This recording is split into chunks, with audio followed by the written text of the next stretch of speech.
My name is Captain Rachel Grant. I'm 32 years old and I'm a Black Hawk pilot in the United States Army. Tonight is my birthday.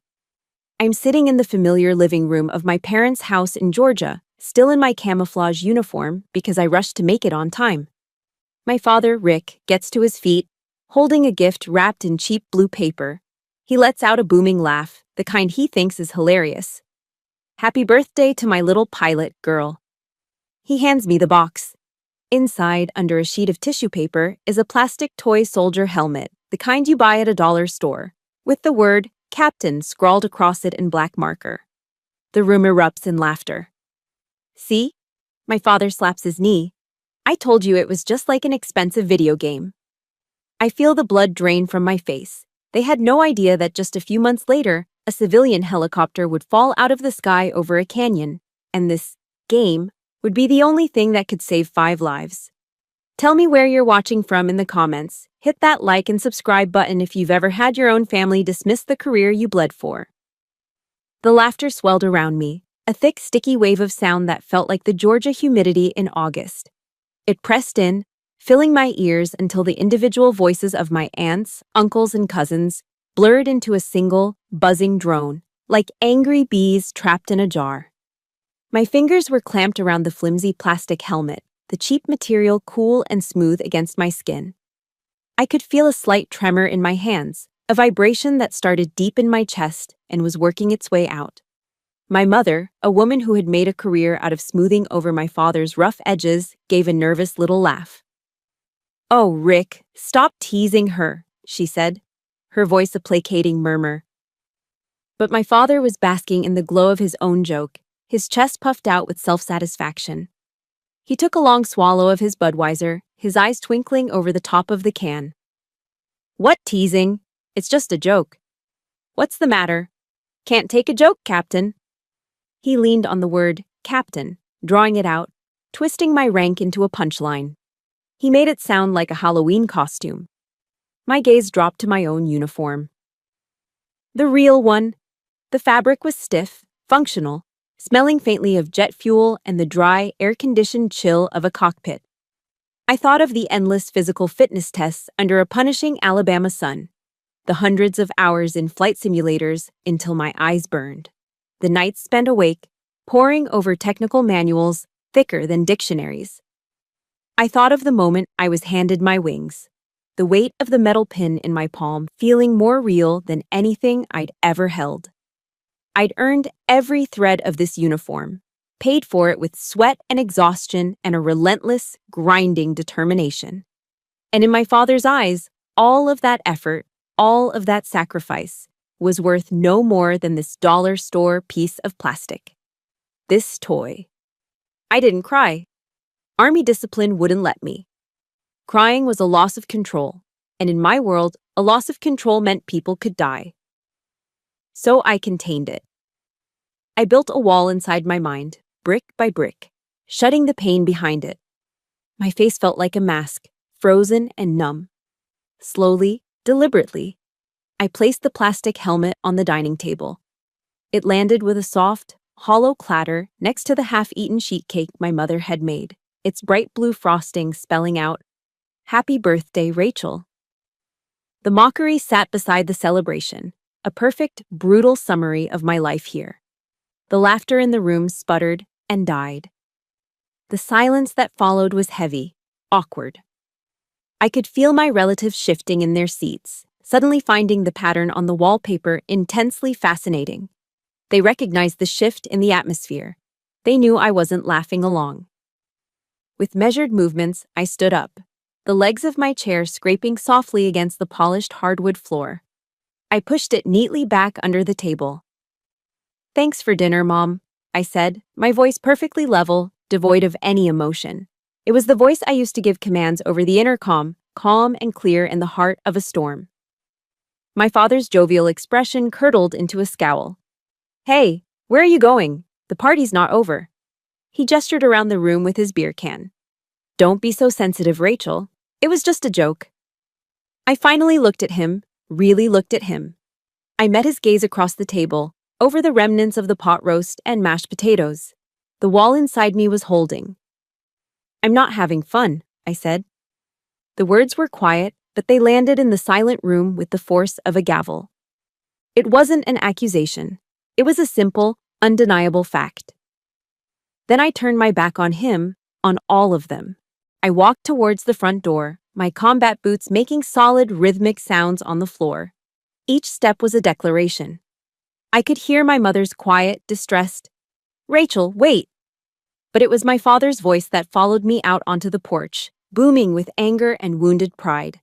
"Rachel, you get back in here right now. You're ruining the party." I didn't stop. I didn't look back.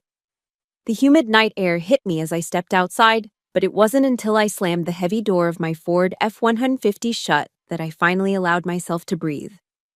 The sound echoed in the quiet street, a sharp crack that severed my connection to the house. I didn't start the engine. I just sat there in the dark, the faint glow of the porch light filtering through the windshield.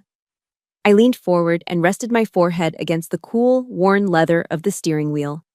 A shuddering gasp tore through me, but no tears came. The sob was a hard, painful knot lodged in my throat. This wasn't the first time. It wasn't the first joke, the first dismissive comment, the first time my career was treated like a strange and expensive hobby. But this was the worst. This was public. This was a carefully planned performance for the benefit of our entire family. I've flown a 40,000-pound Black Hawk through thunderstorms that threw us around the sky like a leaf. I've landed in near-zero visibility conditions in the dead of night, trusting only my instruments and my training. I've been responsible for the lives of my entire crew and the soldiers we carried. I could handle that. I could handle physical danger and immense professional pressure. But I couldn't handle the casual smiling contempt from my own father. That plastic helmet wasn't just a thoughtless gift. It was a confirmation of my deepest, most persistent fear, that no matter what I accomplished, no matter how high I flew, in his eyes, I would never, ever be good enough. My hand fumbled for the ignition key. I had to get out of there. I wiped at my eyes, angry at the moisture that had finally escaped. The engine rumbled to life, a low, steady growl that was more comforting than any voice had been tonight. My headlights sliced through the Georgia darkness, illuminating the quiet, tree-lined street. I put the truck in drive. I'm not coming back. Not like this. I'm not letting this go anymore. As I pulled away from the curb, an image flashed into my mind. An email I'd received last week, one I'd been ignoring. An offer for a 6-month deployment. Tactical air transport, forward operating base, Middle East. It was tough, demanding, and a world away from here. In that instant, sitting in the cab of my truck with the ghost of my family's laughter still ringing in my ears, the decision became crystal clear. I was going to take it. I had to go. I needed to be in a place where my worth was measured by my skill and my nerve, not by the suffocating weight of family prejudice. As I steered the truck toward the highway, toward the direction of Fort Novosel, I made a vow to myself. This is the last time I let him make me feel this small.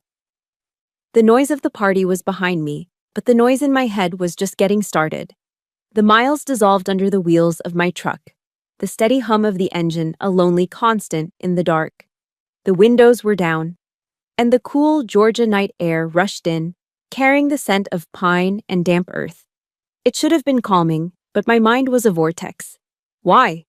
Why did that cheap piece of plastic feel like a physical blow? It was, as my father had insisted, just a joke. But it wasn't. It was the latest addition to a vast and detailed map of injustice, a map that had been drawn inside of me, line by painful line, for the last 10 years. The helmet wasn't the wound, it was just the salt poured into it. The first line on that map was drawn when I was 22. I was about to ship out to Fort Moore for officer candidate school, buzzing with a nervous energy that felt like electricity under my skin. My whole future was laid out in front of me, a path I'd fought for and chosen for myself. In the weeks leading up to my departure, my father's old, beat-up Ford F-150, the very same model I was driving now, just years newer, died on him. The transmission was shot. For a week, the house was filled with his grumbling, a dark cloud of complaints about the repair costs and the inconvenience. I had just received my enlistment bonus, a small nest egg I'd planned to save. Without a second thought, I went to the bank, withdrew every dollar, and handed the cash to him. "Here, Dad," I said. "Get the truck fixed." He looked surprised for a moment, then his face settled into its usual gruffness. He took the money and nodded. "Yeah, okay, good." He didn't say thank you. He didn't say he was proud of me. He just took the money that my commitment to the army had provided and used it to fix the symbol of his own working man's world. 2 weeks later, I stood on the parade ground at Fort Moore, my back ramrod straight, my new uniform, crisp and unfamiliar. It was my OCS graduation. My parents were there, but my father arrived late. He stood at the back of the crowd, his arms crossed over his chest, his hands still bearing the faint stains of engine grease. He kept checking his watch. Later, at the awkward lunch that followed, his only comments were about how far he'd had to drive and how the ceremony had made him miss his Saturday morning golf game. He never once mentioned the gold bars pinned to my collar. He never mentioned that his daughter had just become an officer in the United States Army. That was one line on the map. The next was drawn in a much bolder, brighter color. The color of my brother, Ethan, the golden child. Ethan was 4 years younger than me, a business major who floated through college with respectable but unremarkable grades. When he was ready to apply for jobs, he was struggling. So I stepped in. For 3 consecutive nights after my own long days of flight training at Fort Novosel, I stayed up with him over video calls, rewriting his resume, crafting cover letters, coaching him on interview questions. I poured my discipline and focus into his future. When he finally landed an entry-level job as a client associate at a local bank, my father threw a massive backyard barbecue. I can still smell the charcoal and the sizzling burgers. He stood on the deck, one arm slung proudly around Ethan's shoulders, a cold beer in his other hand. "This is it, everyone," he announced to our assembled family and friends. "This is the future of the Grant family. My son. He's got a real job, making real money." People cheered and clapped Ethan on the back. Later, I overheard one of my uncles ask about me. "How's Rachel doing with all that flying stuff?"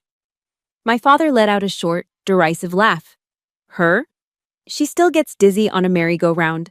I have no idea why the army bothers wasting all that fuel on her." The words hit me from across the lawn, sharp and precise as shrapnel. I was wasting their fuel. I was a bad investment. Ethan, with his 9-to-5 desk job, was the blue-chip stock. I was just a novelty, a foolish risk. That sentiment became a familiar chorus, the background music of my life. The dismissal became a routine. Every Thanksgiving, gathered around the table, someone would politely ask about my job. I'd try to explain the complexities of formation flying, the intense concentration required for night vision goggle missions. My father would invariably cut me off. "So, you basically play a fancy video game all day, right? Like that thing Ethan has, only yours costs the taxpayers a lot more." My mother, in her own way, was just as dismissive. Her concern was a form of belittlement. "I just wish you were safe, Rachel," she'd say, her brow furrowed with worry. "Maybe you could ask to transfer to a desk job." They didn't understand that I was commanding a multi-million-dollar piece of machinery that lives depended on my decisions. They didn't want to understand. To them, my reality was an inconvenient and slightly embarrassing story. They needed me to be small, to be safe, so that my dangerous, unfeminine career path wouldn't overshadow Ethan's sensible, predictable one. The final defining line on the map was drawn last Christmas. We were all gathered in the living room, the floor littered with torn wrapping paper. Ethan's big gift from my parents was a brand new set of Callaway golf clubs. It was an investment in his image, in his ability to network on the golf course with other real businessmen. My gift was a Macy's gift card. "There you go," my father said with a wink. "That's in case you get tired of playing army and want to buy some real clothes to wear." Real clothes. As if my uniform, a symbol of service and honor recognized around the world, was a costume I put on for pretend. And the saddest part? I laughed. I smiled and said thank you and let it go. Because that's what I always did. I always let it go. For years, I told myself a story. If I just worked harder, flew higher, earned another promotion, then he would finally see. Then I would earn his respect. But as I drove through the darkness, the plastic helmet on the passenger seat like a silent accusation, I finally understood. The story I'd been telling myself was a lie. It didn't matter what I did. I could fly to the moon and plant a flag, and my father would still just see the little girl who got dizzy on a merry-go-round. I was the supporting character in the story of my own family. If you know what it feels like to be the other one, the one who tried twice as hard for half the recognition, show your support and hit that like button. And in the comments, just type, "I see you." Because for all those years, it felt like nobody did. After tonight, I finally realized the only person whose recognition I truly needed was my own. The decision, once made in the darkness of my truck, settled in my bones with the weight of cold, hard steel. There was no more hesitation. The next morning, I walked into my commanding officer's office at Fort Novosel before the sun had fully risen, the air still cool and damp. I stood before his desk, squared my shoulders, and accepted the 6-month deployment. A tactical air transport unit stationed at a forward operating base in the Middle East. Heavy workload, harsh conditions, high stakes. It was exactly what I needed. My CO looked at my file, then up at me. "You sure, Grant? This isn't a training rotation." "I'm sure, sir," I said. The phone call home was a necessary evil, an obstacle to be cleared. I made it from a payphone on base, the receiver feeling heavy and foreign in my hand. My mother answered, and when I told her, her voice cracked. I could hear the tears welling up, the familiar sound of her helpless worry. Then she passed the phone to my father. I didn't even have to say hello. "Are you insane?" His voice exploded through the line, a raw, furious roar that needed no amplification. "I told you to get a desk job. Are you doing this just to spite me? Just to prove some kind of point?" The accusations washed over me, but for the first time, they didn't penetrate. The wall I had built the night before was holding firm. "This is my job, Dad," I said, my voice calm, almost detached. And before he could unleash another volley, I hung up. I didn't slam the phone down. I placed it gently back in its cradle, the click of the plastic a small, final sound. An ending. Packing my gear felt different this time. It wasn't just a routine preparation for another assignment, it was an escape. Each rolled-up t-shirt, each pair of socks, each carefully folded uniform felt like a step away from the person I was expected to be. I felt a strange and profound sense of relief. At least out there, in the vast anonymous expanse of the desert, I wouldn't have to explain myself to anyone. My rank and my wings would be the only introduction I needed. The moment I stepped off the C-130 transport plane, the heat hit me like a physical force. It was a dry, suffocating blast that stole the air from my lungs and baked the moisture from my skin. The world wasn't just a different place. It was a different planet. Everything was coated in a fine, pale dust that got into my mouth, my eyes, my hair. The entire base was a sprawling city of beige and tan. Beige tents, tan concrete barriers, beige shipping containers converted into offices and barracks. The only colors were the American flag whipping in the hot wind and the muted greens and browns of the uniforms. The work started immediately. There was no gentle orientation, no grace period. I was assigned a call sign, a crew, and a flight schedule. We flew transport missions, moving supplies and personnel between bases. We flew at night, the world below a dark, featureless void seen through the ethereal green glow of our night vision goggles. We flew through sudden, violent sandstorms that reduced visibility to zero and tested the limits of both the machine and its pilot. This wasn't the controlled environment of training flights over the Alabama pine forests. This was real. My UH-60 Blackhawk became my entire world. My office, my sanctuary, my responsibility. The pressure was immense, a constant low-level hum of anxiety beneath the surface of my military calm. Every decision mattered. A small miscalculation, a moment of hesitation, could have catastrophic consequences. One night, flying a low-level route through a mountain pass, our primary GPS system flickered and died. For a split second, navigating by backup instruments and visual landmarks in the dark, My father's voice echoed in my head, sharp and mocking. Just playing a fancy video game. My flight suit was soaked with sweat, my hands gripping the cyclic stick so tightly my knuckles were white. I will not fail, I thought, the words a silent, ferocious chant. I focused on my instruments, on my co-pilot's voice, on the feel of the aircraft responding to my touch. We landed safely. No one on my crew ever knew about the battle I had just fought in my own mind. The unit was filled with seasoned aviators, men who had been flying in this part of the world for years. They were quiet, professional, and they communicated in a language of efficiency and action. They judged you not by your record or your rank, but by your performance in the air. As the new captain, and one of the few women, I felt a familiar pressure to prove myself. Only this time, it was tenfold. The first few weeks were crushingly lonely. I ate my meals alone in the loud, clattering dining facility, surrounded by hundreds of soldiers but connected to none of them. I performed my pre-flight checks in solitude, the methodical routine, a comfort in the isolation. I missed home, but it was a strange, abstract kind of homesickness. I didn't miss the arguments or the tension of my parents' house. I missed the idea of belonging somewhere, so I threw myself into the only thing I had, the work. I memorized flight corridors, studied enemy threat assessments, learned the technical specifications of my Black Hawk until I knew it better than I knew myself. I didn't need to be liked. I needed to be the best. Not for my father, not anymore, but for the soldiers whose lives would soon be in my hands. Slowly, gradually, I found my rhythm. The desert, which at first had seemed like a hostile, alien landscape, began to reveal its secrets. I learned to read the subtle shifts in the wind, to anticipate the turbulence that came off the sun-baked mountains.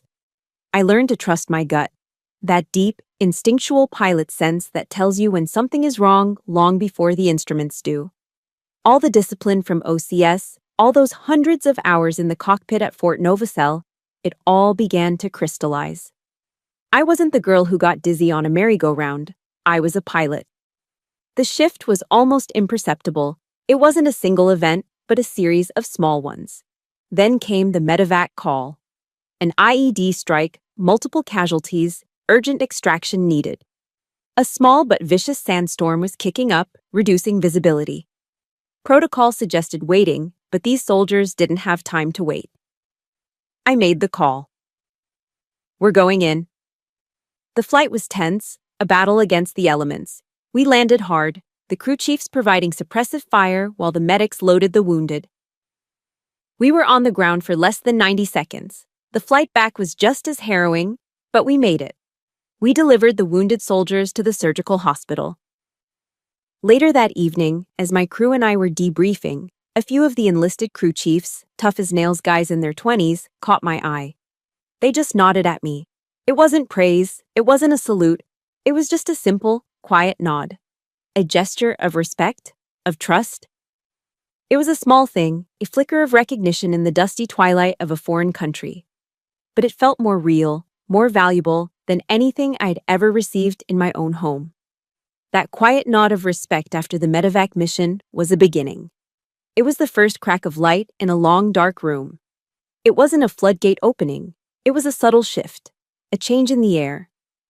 The loneliness that had been my constant companion for weeks began to recede, replaced by a tentative sense of professional belonging. And the center of that shift was my crew chief, Sergeant First Class Williams. Everyone called him Sarge. He was a man approaching 50, with skin like tanned leather and eyes that had seen more desert sunrises than I could count. He was a man of few words, and in the beginning, his silence was intimidating. He watched me constantly. When I did my pre-flight checks, he'd do his own right after, his eyes scanning every bolt and hydraulic line I had just inspected. It wasn't about mistrust, it was about verification. He was a steward of the machine, and he wasn't about to hand the keys over to a new pilot without being absolutely certain she knew what she was doing. The true test came about a month into my deployment. During a routine morning inspection, I was checking the tail rotor assembly. Everything looked fine on the surface, but something felt wrong. It was a pilot's instinct, a low hum of dissonance that you learn to never ignore. I ran my gloved hand over one of the pitch change links, and I felt it.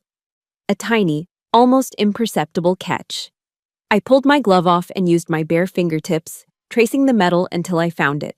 A hairline fracture, no thicker than a human hair, spider webbing out from a joint. It was the kind of thing you would miss if you were tired or complacent. It was the kind of thing that, under the stress of high-speed maneuvers, could cause the entire tail rotor to disintegrate. Sarge walked over, his expression unreadable. He had seen me linger. I simply pointed. He knelt, his own experienced eyes tracing the line of the crack. He was silent for a long moment. Then he looked up at me, and the guarded professional mask he always wore seemed to soften for just an instant. He gave a single, slow nod. "Good catch, Captain," he said, his voice a low gravel. "You just saved our lives." That was it. Just 9 simple words. There was no condescension in his tone, no patronizing surprise that I had found it. There was no hint of the patriarchal attitude my father wore like a second skin. It was pure, unvarnished respect, from one professional to another. It was an acknowledgement of my competence. That night, alone in my small, sterile room in the barracks, I sat on the edge of my cot and cried. They weren't the hot, angry tears of my birthday night. They were quiet tears of relief, of a profound and startling gratitude. For the first time in my life, I felt truly seen. From that day on, the dynamic shifted. My crew became my tribe. My co-pilot, Warrant Officer Joker Davis, was a lanky Texan who believed that a terrible pun was the best way to diffuse a tense situation. In the middle of a brownout landing, with dust so thick you couldn't see the ground, he'd key the intercom and say something like, "Well, ma'am, I guess you could say this mission is pretty down to earth." It was groan-worthy, but it always broke the tension. The 2 door gunners were kids, barely out of their teens, who complained endlessly about the powdered eggs in the dining facility, but who could field strip their M240 machine guns blindfolded. We became a unit, a self-contained world that operated on its own set of rules. We didn't talk about the families or the lives we'd left back in the States. That world was too far away, too complicated. Our reality was the roar of the turbine engines, the vibration of the rotor blades, the static crackle in our headsets. We talked about the aircraft. We talked about the mission. We put our lives in each other's hands every single day. When we were strapped into that cockpit, hurtling through the sky, nobody cared that I was a woman. They only cared if I could get them home safe. And I always did. The moment it all coalesced, the moment I truly understood what I had found, came on a sweltering night after a grueling 12-hour mission. We were all exhausted, soaked in sweat, every muscle aching. We sat in the cavernous main cabin of the Black Hawk, the engines ticking as they cooled.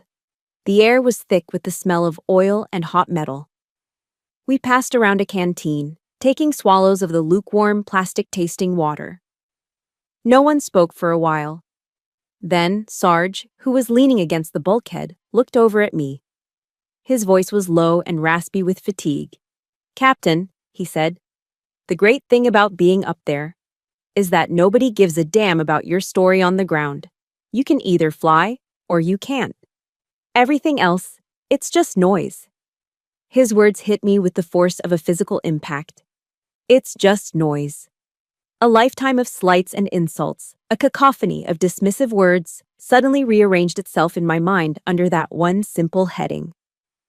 My father's sneering comments, playing a video game, dizzy on a merry-go-round, real clothes, all the things that had defined me, that had wounded me so deeply, they weren't the truth. They were just noise, the meaningless static of a man who couldn't understand my world. For the very first time, sitting in the belly of a war machine in the middle of a desert, I truly believed it. When my 6-month tour ended, there was a small, informal farewell gathering in one of the rec rooms.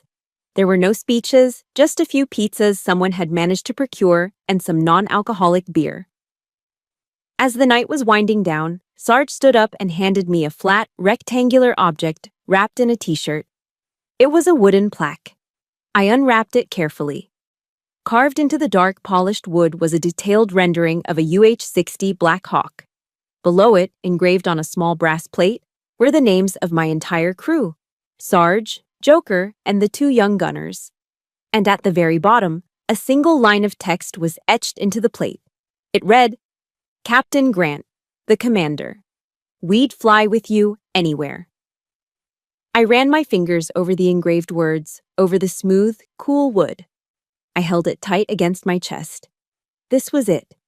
This was the recognition I had been chasing my whole life. It wasn't loud or flashy.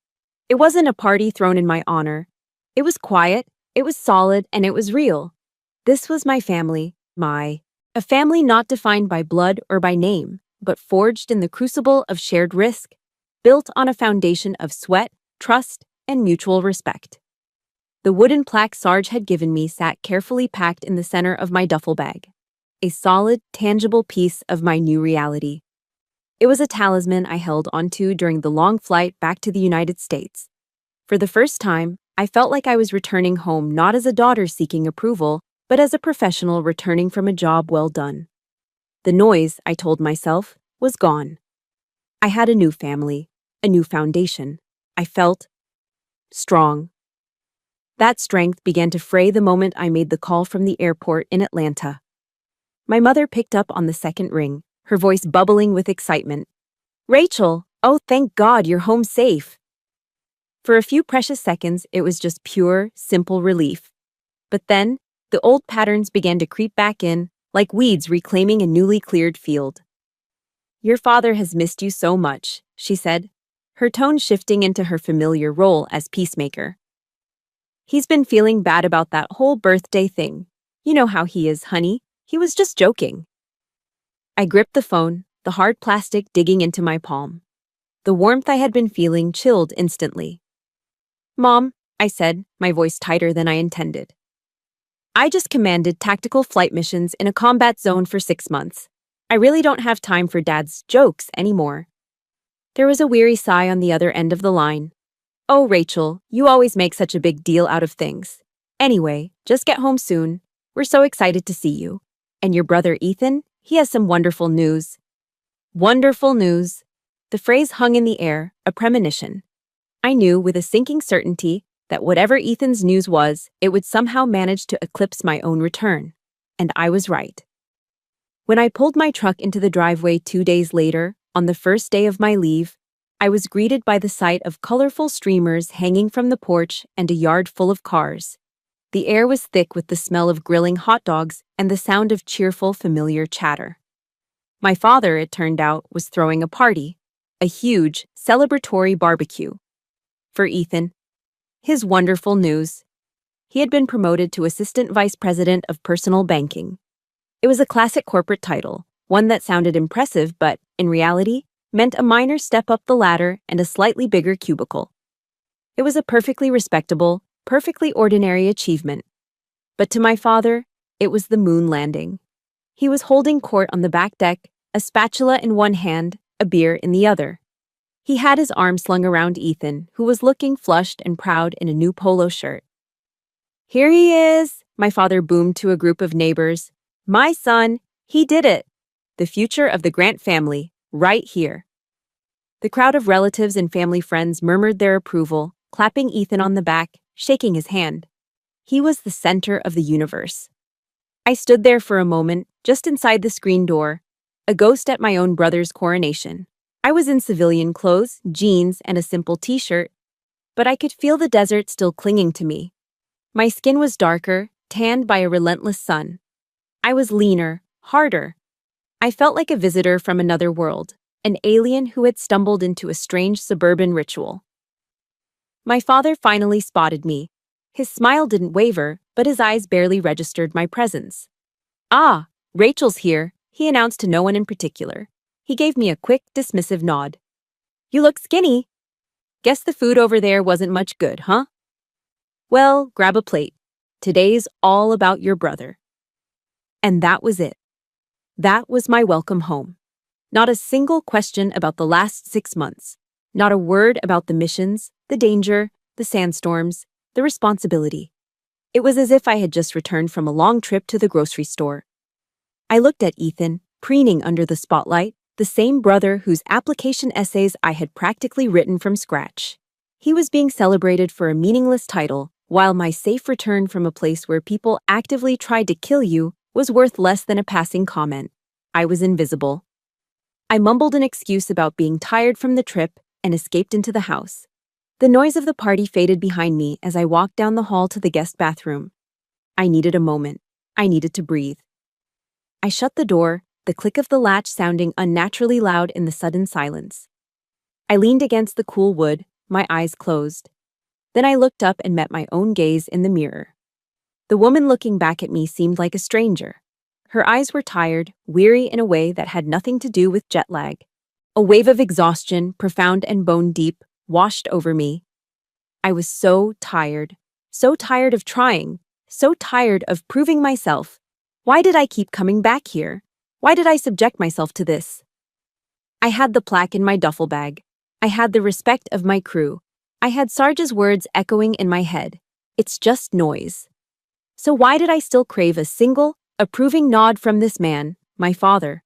A man who would rather celebrate a trivial promotion than acknowledge the life and death reality of his own daughter's career? Why did his opinion still have the power to hurt me? I turned on the faucet and splashed cold water on my face. The shock of it was grounding. I looked back at my reflection, water dripping from my chin. The woman in the mirror was no longer a stranger. She was a captain in the United States Army. She had survived a combat zone.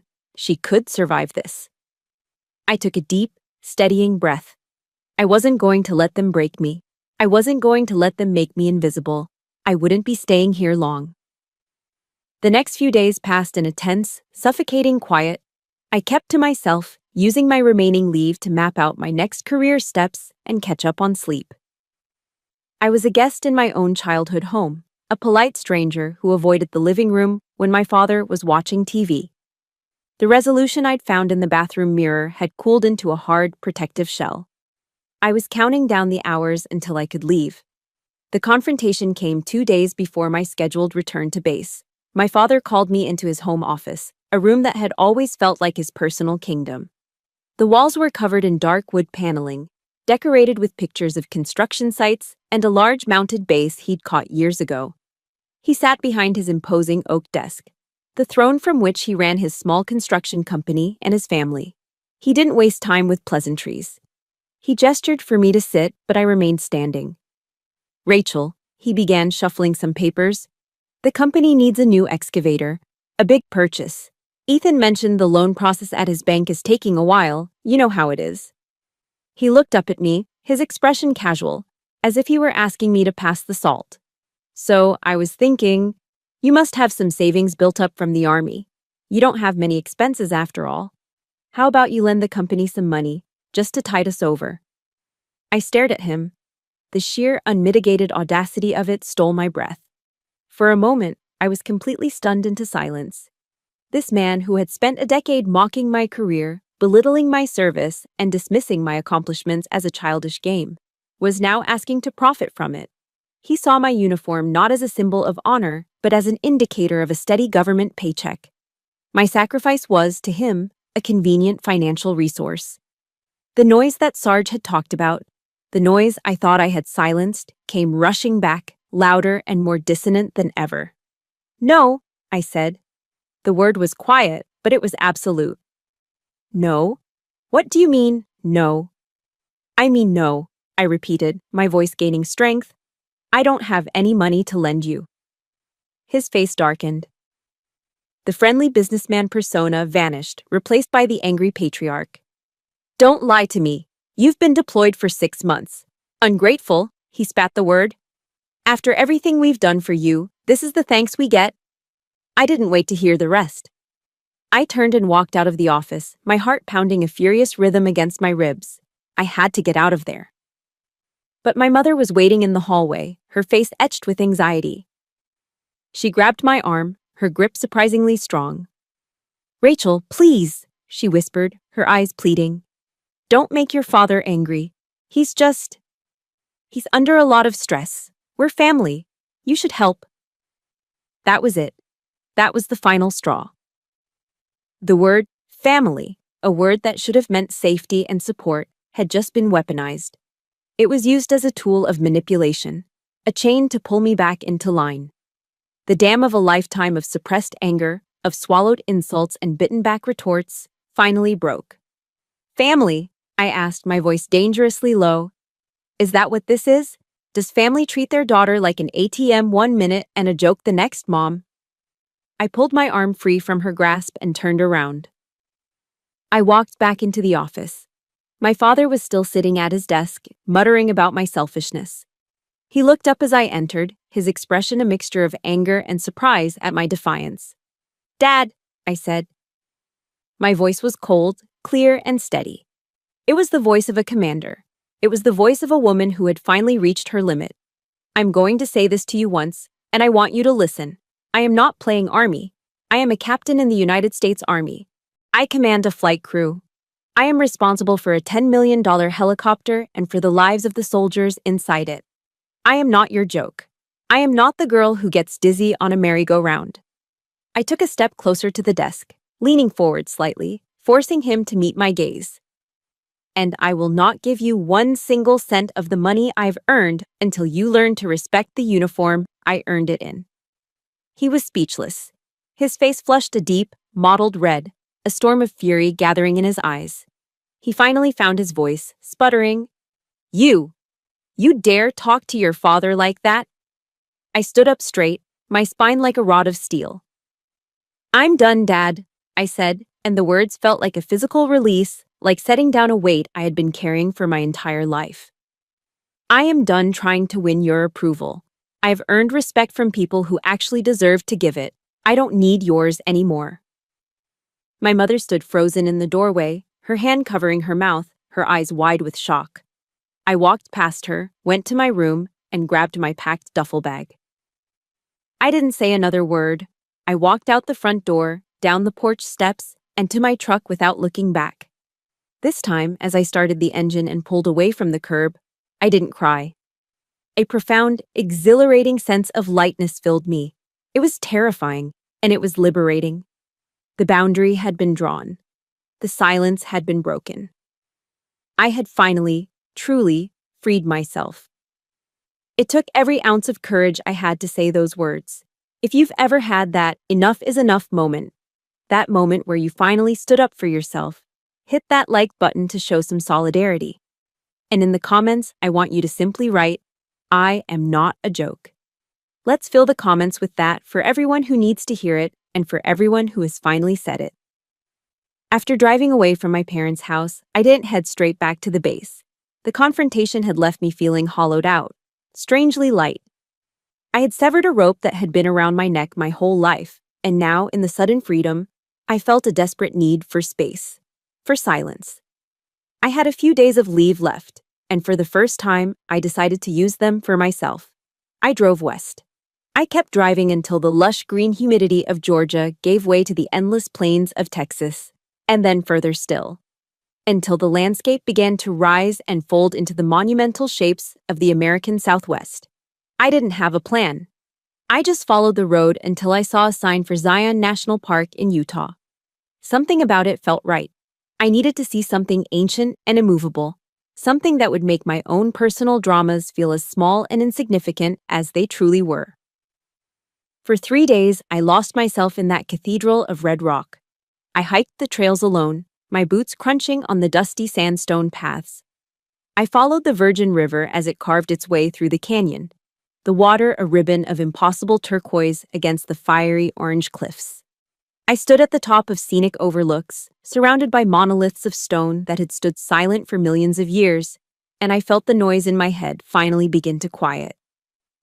There were no phone calls, no emails, no expectations, just the vast, indifferent beauty of the landscape and the sound of the wind whispering through the narrow canyons. And in that quiet, I realized this was the first real vacation I had ever taken. It was the first time I had been truly alone, without the shadow of my family's judgment hanging over me. On my last evening, I wandered through the small gateway town of Springdale.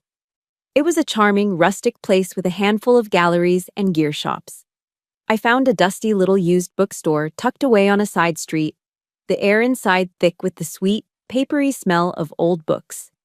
I wasn't looking for anything in particular, but my eyes landed on a simple, slender paperback. Man's Search for Meaning by Viktor Frankl. I'd heard the title before, in college maybe, but had never read it.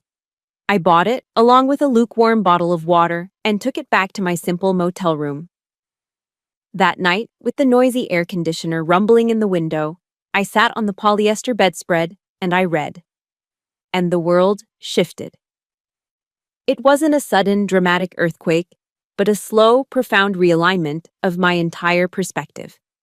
Frankl, a psychiatrist who survived the Holocaust, wrote about finding meaning even in the most horrific suffering imaginable.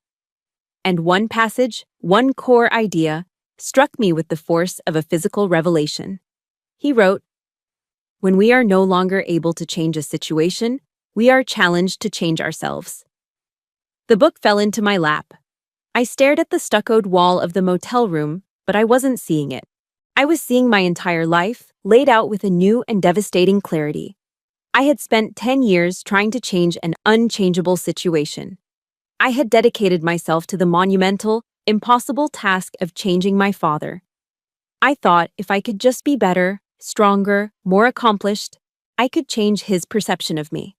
I could force him to see my worth, but I couldn't.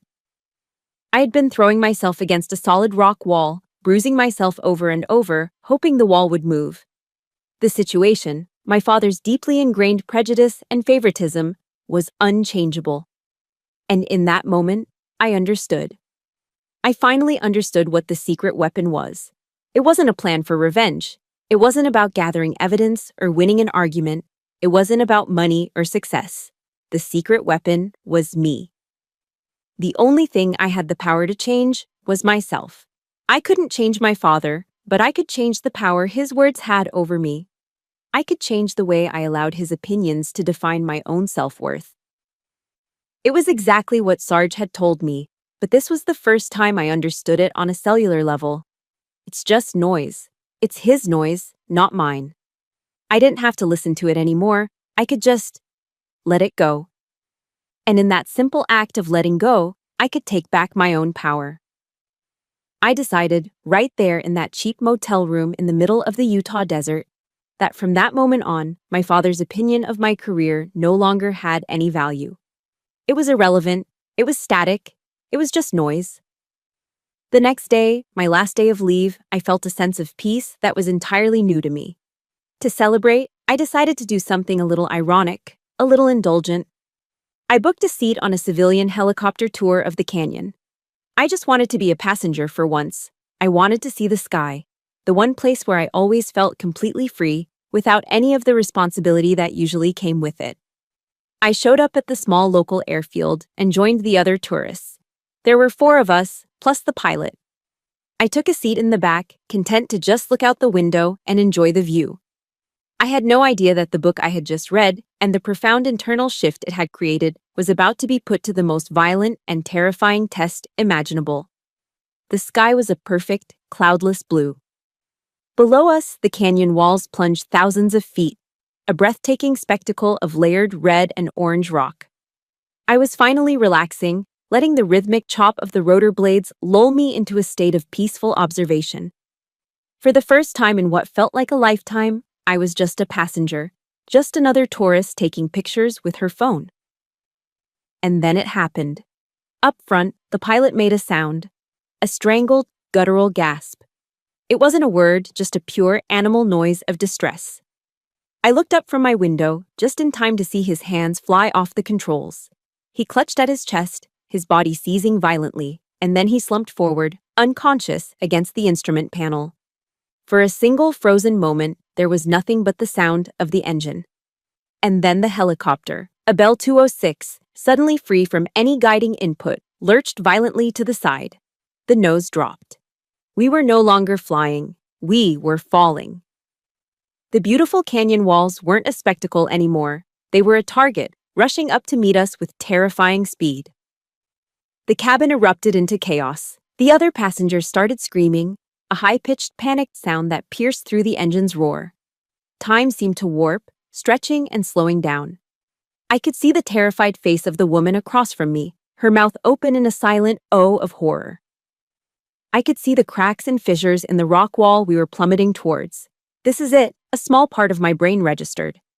This is how it ends. But then, 10 years of training kicked in. A different part of my brain, the disciplined, cold, analytical part, took over. It was a hostile takeover of my consciousness. There was no thought, there was no fear. There was only the mission: fly the aircraft. I am an Army pilot. The words ripped out of my throat, not a request, but a command that sliced through the panic. In one fluid motion, I unbuckled my harness, lunged forward between the front seats, and shoved the unconscious pilot's torso off the controls. My hands found the cyclic and collective sticks, the familiar feel of them in my grasp, instantly grounding me. I was just seconds from impact. I pulled back hard on the cyclic, the entire airframe groaning in protest as I fought against our deadly momentum. The helicopter shuddered, the rotor blades biting into the air, and slowly, agonizingly, the nose began to lift. We stabilized no more than 50 feet from the canyon wall that would have obliterated us. Everyone be quiet and buckle up, now! My voice was the voice of Captain Grant. It was a voice that expected and received immediate obedience. The screaming stopped, replaced by terrified, ragged breaths. My mind was a blur of calculations. This aircraft was nothing like my Black Hawk. A UH-60 is a heavy, powerful, twin-engine beast. This Bell 206 was a sports car by comparison, light, nimble, and terrifyingly responsive. But the principles of flight were the same. Physics didn't change. I had control. While my hands kept the helicopter level, my eyes scanned the unfamiliar instruments, my brain processing the data. I grabbed the radio handset. "Mayday, Mayday, Mayday," I broadcast, my voice steady. "This is Helicopter November." I read the tail number off the dash. 74 Charlie. Pilot is incapacitated. I am a passenger. U.S. Army pilot. I have control of the aircraft. I looked down. There was nowhere to go. Sheer rock walls on both sides. Below us, there was nothing but jagged boulders and the fast-moving river. And then I saw it. A sliver of hope. A narrow sandbar. A tiny strip of gravel and sand running alongside a bend in the river. It wasn't an airfield. It wasn't even a landing zone. But it was our only chance. As I started to maneuver us toward it, my father's voice, cruel and mocking, echoed in my mind from years ago. "She still gets dizzy on a merry-go-round." A surge of pure, cold fury shot through me. "Shut up, Dad," I snarled to myself through gritted teeth. I kicked the rudder pedal, banking the helicopter sharply. "We're landing." The engine was screaming, and I knew we were losing power. I had to make a decision. I shouted over my shoulder at the passenger sitting behind the pilot's seat. "Check on the pilot. Check his breathing." The command gave him a task, a focus beyond his own fear. My entire world shrank to that tiny strip of land. There was no room for error, a controlled crash. That's what this was. An auto-rotation. A maneuver where you use the upward flow of air through the unpowered rotors to glide to the ground. I had practiced it hundreds of times in a simulator. I had never done it for real. The ground rushed up. I could see individual rocks, the swirl of the current in the river. My training took over, my hands and feet moving with a precision that felt detached from my conscious mind. I flared the aircraft at the last possible second, bleeding off airspeed, converting it into lift. The skids hit the ground hard. For a terrifying moment, we slid sideways on the loose gravel, the helicopter threatening to tip into the river. I fought the controls, every muscle in my body screaming with the strain. And then, we stopped. The silence that followed was absolute, broken only by the whine of the turbine, spinning down. And then, the sound of someone sobbing. Then, another. I reached up with a hand that had suddenly begun to shake uncontrollably, and I killed the engine. The rotor blades slowly slapped the air into silence. We were alive. We were on the ground. I had done it. My expensive video game had just saved 5 lives. The aftermath was a blur. The adrenaline crash left me feeling exhausted and hollow, my body trembling with a deep, cellular shock long after the danger had passed. Rescue crews arrived, the other passengers and the pilot were airlifted to a hospital, and I was swept into a whirlwind of debriefings, reports, and official statements. And then the story broke. It started as a local news item in Utah, then it exploded. Within 24 hours, it was a national sensation. My face was on every cable news network. The headlines were sensational, hyperbolic. Hero Army Captain saves 5 in dramatic canyon crash landing. The angel in the cockpit. The Army, recognizing a powerful PR opportunity, leaned into it hard. They flew me to Washington, D.C. for a press conference at the Pentagon. I stood at a podium in my dress uniform, blinking in the flash of 100 cameras, feeling like an imposter. I hated it. I hated the attention, the fawning praise, the way they tried to turn 12 minutes of sheer, gut-wrenching terror into a feel-good news story. I didn't feel like a hero. I felt like a pilot who had been in the wrong place at the right time. I had done my job. I had reacted as I had been trained to react. But as I watched the news clips in my hotel room that night, a single, bitter thought kept circling in my mind. Are you watching this, Dad? Do you see me now? The first call from home came the next morning. It was my mother. She was sobbing so hard I could barely understand her. Rachel, oh my God, Rachel, we saw you on the news. You were so brave. You're incredible. I am so proud of you. Her pride was a raw, visceral thing, but it was laced with a kind of bewildered shock. Why didn't you ever tell us you could do things like that? Her question, meant with love, landed like a slap in the face. A cold, hard anger, an emotion I hadn't allowed myself to feel during the crisis, suddenly rose up in me. I tried to tell you, I said, my voice flat and icy.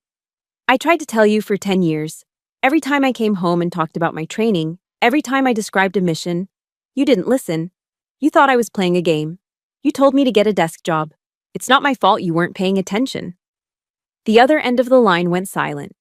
It was a heavy, guilty silence, one that said more than any apology could.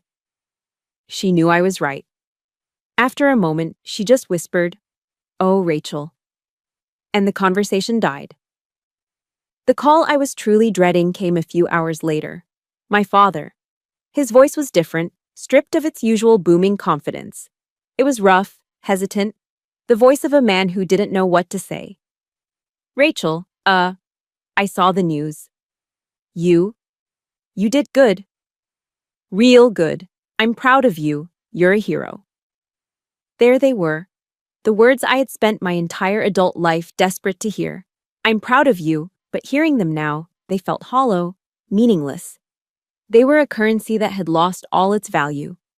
It was like being given a glass of water after you'd already died of thirst.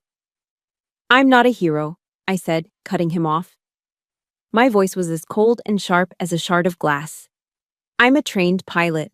I did my job.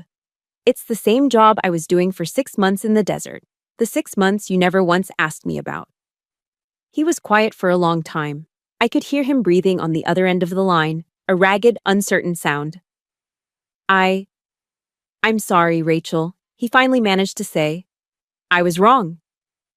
It was the closest he had ever come to a real apology, but I couldn't let it go. Not yet. The wound was too deep, and this felt like a bandage that was too small, applied too late. Are you sorry because you were wrong? I asked, the question precise and brutal. Or are you sorry because I was on TV? He sighed, a long, weary exhalation of defeat. I don't know, he said honestly. Both, I guess. I didn't say goodbye. I just ended the call. A few weeks later, after the media frenzy had finally died down, I stood on a parade ground once again. This time, a 4-star general stood in front of me. He spoke of courage, of extraordinary skill under pressure. And then he pinned the Distinguished Flying Cross to the chest of my dress uniform. It was one of the highest honors an aviator could receive. The medal was heavy in a way the dollar store helmet had been light. It felt real. It felt earned. As the general stepped back and the applause began, I didn't think about my father. I didn't think about the news cameras or the headlines. I thought about Sarge and his quiet, knowing nod. I thought about Joker's terrible puns in the middle of a tense flight. I thought about the wooden plaque in my duffel bag, the one that said, "We'd fly with you anywhere." They were the ones who had seen me. They knew my value long before I had to land a falling helicopter to prove it. Their respect was the real metal. This one, the one shining on my chest, was just a piece of metal. The Distinguished Flying Cross, the media interviews, the title of hero, they weren't an ending. They were a doorway. In the months that followed, the Army recognized that my value wasn't just in the cockpit of a single aircraft, but in my ability to shape the pilots who would fly the entire fleet. I was promoted to major and given a new assignment, a return to Fort Novosel, not as a student, but as an instructor pilot. My life found a new rhythm, one defined not by the high-stakes adrenaline of missions, but by the steady, profound satisfaction of teaching. I spent my days in the Alabama sky, flying with young, eager warrant officers and lieutenants, their faces a mixture of intense concentration and sheer awe. I taught them the mechanics of flight, the intricate dance of hand and foot required to master a Black Hawk. But I taught them something more. I taught them what to do when the engine sputters, when the weather turns, when the fear begins to creep in at the edges of their discipline. I taught them about the noise. There are going to be 1,000 voices telling you that you can't, I'd say over the intercom, our helicopter hovering steadily over the pine forests.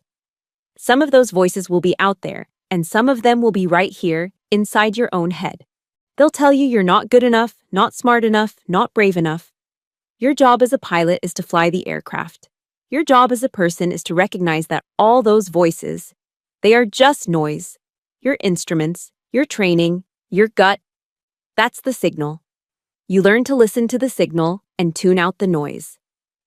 I was passing on the lesson that Sarge had given me, the wisdom I'd learned in a motel room in Utah. I was taking my own hard-won piece and turning it into a legacy. A year after the incident, I drove home to Georgia for Christmas. I wasn't sure what to expect. But the tension that had once been the constant atmosphere in that house was gone. It had been replaced by a quiet, almost hesitant, calm. My father was different. He was quieter, more reserved.